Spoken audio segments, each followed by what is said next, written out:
জলাবদ্ধতার খবর কিন্তু রাখছেন আমাদের বাকি সহকর্মীরাও।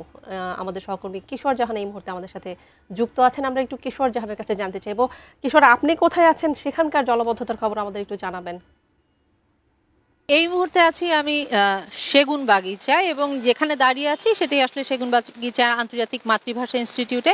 তবে বৃষ্টির খবর যদি জানাতে হয় তানিয়া, এই মুহূর্তে যেখানে আছি এখানে আসলে পানি না জমলেও ঢাকা শহরের বিভিন্ন রাস্তায় কিন্তু কম করে হলেও পানি জমেছে। কিছু কিছু এলাকাতে পানি জমার পরিমাণটা বেশ বেশি। কিছুক্ষণ আগে আমাদের সহকর্মী সোহাগ বিশ্বাস কিন্তু সেটা বলছিলেন।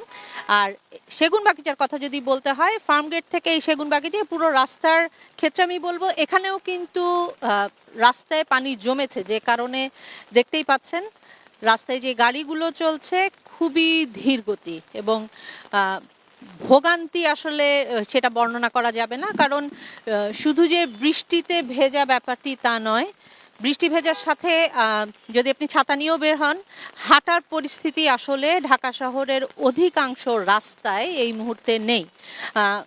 একে তো বৃষ্টি, তার উপরে রাস্তার দুপাশেই আমরা যেটা দেখতে পাচ্ছি পানি জমে গেছে, এবং এই পানি জমার কারণে সবচেয়ে বেশি ভোগান্তিতে পড়েছেন কিন্তু সকাল থেকে এই বৃষ্টির কারণে অফিসমুখ মানুষ।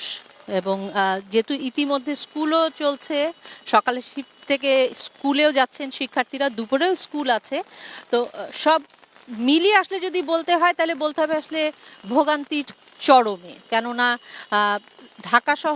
পুরো ঢাকা শহরের দৃশ্য আসলে সেগুন বাগিচা দিয়ে বলা যাবে না, কিন্তু সেগুন বাগিচায় এই মুহূর্তে কিন্তু মূল যেই সড়ক সেই সড়কে কিন্তু পানি উঠেছে, এবং সেই পানির মধ্য দিয়েই কিন্তু দু প্রান্তের যেই গাড়ি ঘোড়া তারা কিন্তু যাচ্ছে, এবং স্বভাবতই গতি অনেকই ধীর। কারণ কিছু কিছু জায়গায় গাড়ি নষ্ট হয়েছে গাড়িতে পানি ঢুকে যাবার কারণে।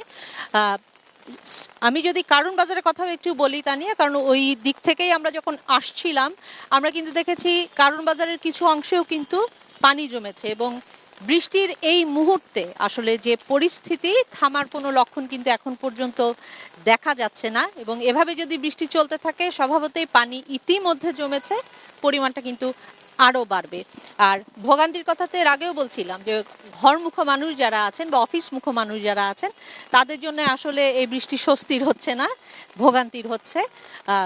একে তো যানবাহনের ঘাটতি, যানবাহনের জ্যাম, এবং একই সঙ্গে পানি উঠবার কারণে আসলে ভোগান্তিটা কিন্তু চরমে বলতে হবে।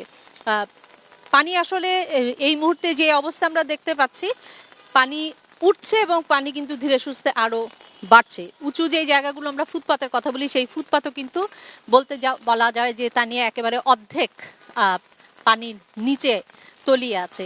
এখন বৃষ্টি থামলে হয়তোবা পানি নামবে, কিন্তু এই বৃষ্টি কখন থামবে সেটি এখন প্রশ্ন তানিয়া। তবে দুর্ভোগে পড়েছে কিন্তু ঢাকাবাসী, এবং এই দুর্ভোগ আসলে বৃষ্টি না থামলে বন্ধ হবে কিনা তা বলা কিন্তু বেশ মুশকিল তানিয়া।